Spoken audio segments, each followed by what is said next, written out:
আমি অনুরঞ্জন পাল, সহকারী শিক্ষক গণিত, কালসীমাটি উচ্চ বিদ্যালয়, আর.ডি.এ. শেরপুর, বগুড়া।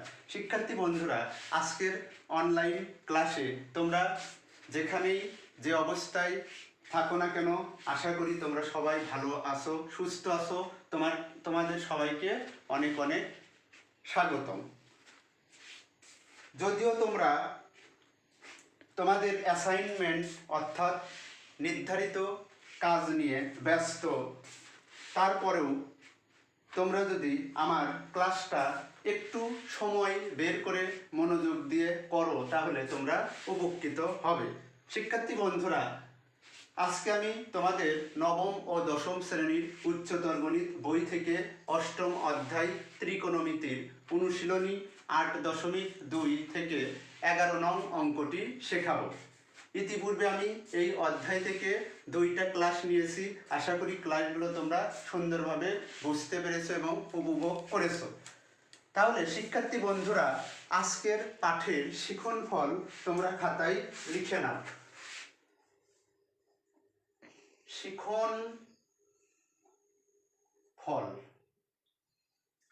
ত্রিকোণমিতিক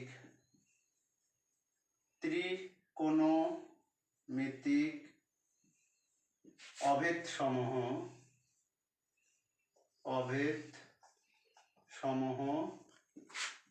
প্রমাণ করতে পারে। তাহলে শিক্ষার্থী বন্ধুরা, তোমরা খাতায় 11 নং অঙ্কটি তুলে নাও। a into cos theta minus b into sin theta equal to c হলে প্রমাণ করো যে a sin theta, তাহলে প্রমাণ করো যে a sin theta plus b cos theta equal to plus minus root over a square plus b square minus c square। শিক্ষার্থী বন্ধুরা, তাহলে 11 নং অঙ্কটি আমি আবারও তোমাদের একবার পড়ে শোনাই, তোমরা খাতায় মিলে নাও।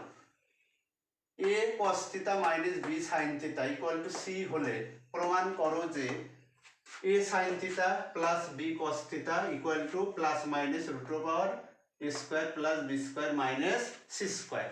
এটা আমাদের প্রমাণ করে দেখাতে হবে।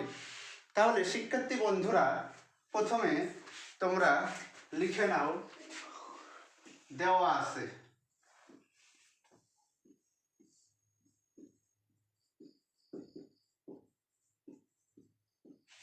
a cos theta minus b sin theta equal to c। শিক্ষার্থী বন্ধুরা দেখো, এখানে আসলে অঙ্কের মাঝে কি আছে, c স্কয়ার আছে।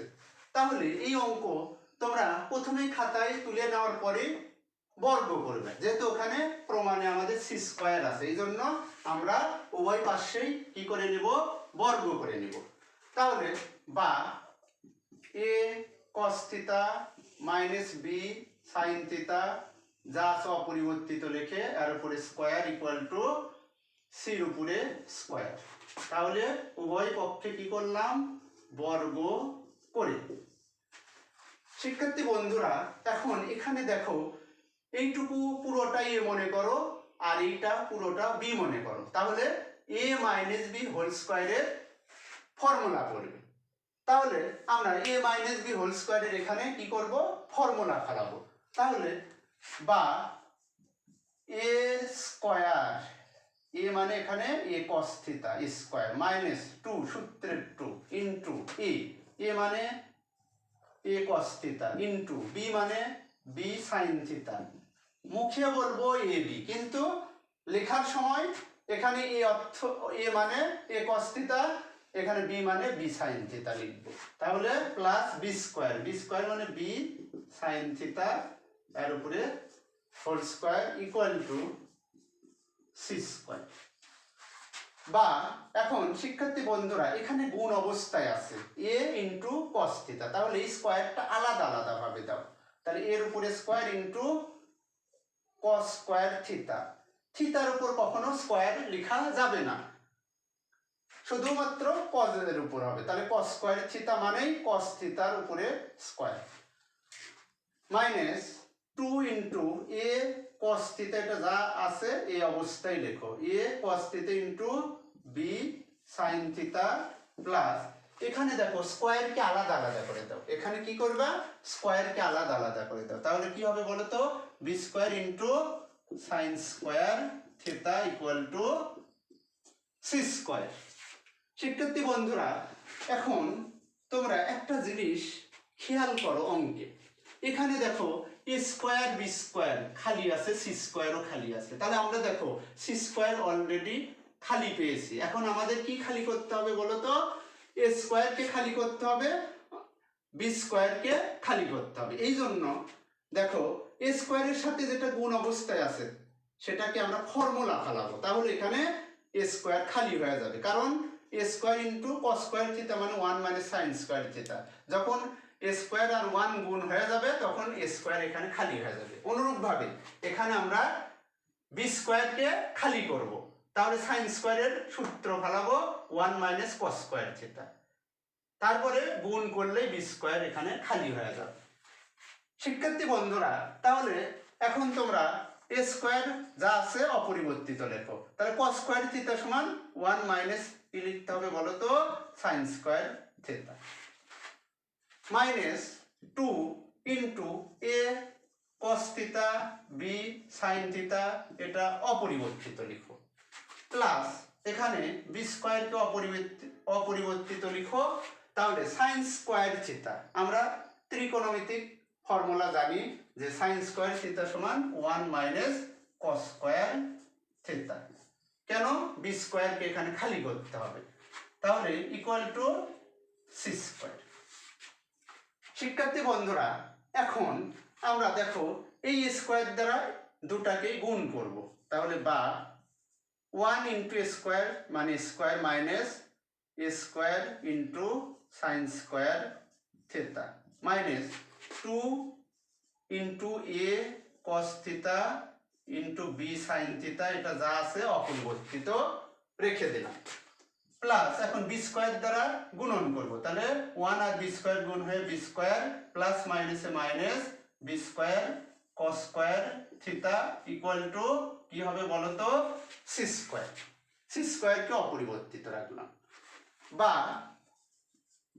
শিক্ষার্থী বন্ধুরা এখন তোমরা এই স্কোয়ার খালি হয়েছে, দেখো বি স্কোয়ারও খালি হয়েছে, এটাকে এই দুইটাকে ওই পাশে পার করে দাও, এই দুইটাকে কি করবে তোমরা এখন ওই পাশে সমান সমানের ওই পাশে পার করে দাও, তাহলে এখানে যা যা আছে লিখে নাও, তাহলে minus square sine square theta minus 2 into A cos theta into B sine theta minus B square into cos square theta equal to, তাহলে এই পাশে সি স্কোয়ার অপরিবর্তিত আছে, সি স্কোয়ারকে আগে লিখলাম, এখানে এ স্কোয়ার এই পাশে কি আছে প্লাস অবস্থায় আছে, সামনে চিহ্ন প্লাস, তাহলে এই পাশে গেলে কি হবে মাইনাস স্কোয়ার, এখানে বি স্কোয়ারের আগে চিহ্ন কি আছে বলো তো প্লাস, তাহলে ওই পাশে পার হয়ে গেলে কি হবে মাইনাস, তাহলে মাইনাস বি স্কোয়ার।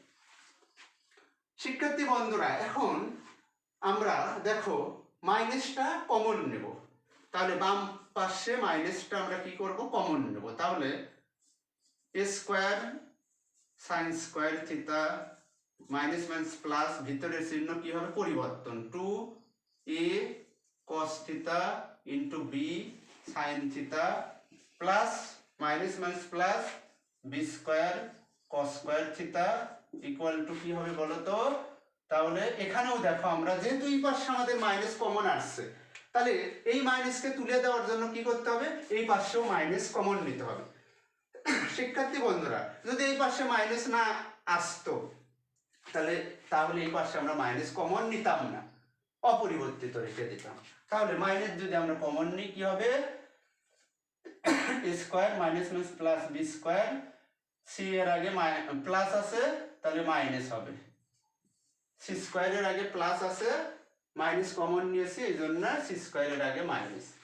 শিক্ষার্থী বন্ধুরা এখন এই মাইনাস মাইনাস তুলে দাও উভয় পক্ষ থেকে, অর্থাৎ উভয় পক্ষকে -1 দ্বারা গুণ করো, তাহলে গুণ করলে a square sin square theta plus 2a cos theta b sin theta plus b square cos square theta equal two a square plus b square minus c square. শিক্ষার্থী বন্ধুরা এখন দেখো এই পাশে আমাদের একটা কি ফর্মুলা তৈরি হয়ে আছে, তাহলে আমরা একটা লাইন সাজায় নিই, দেখি ফর্মুলা হয় কিনা, আসলেই ফর্মুলা ফ্রেমটা আমরা তৈরি করতে পারি কিনা।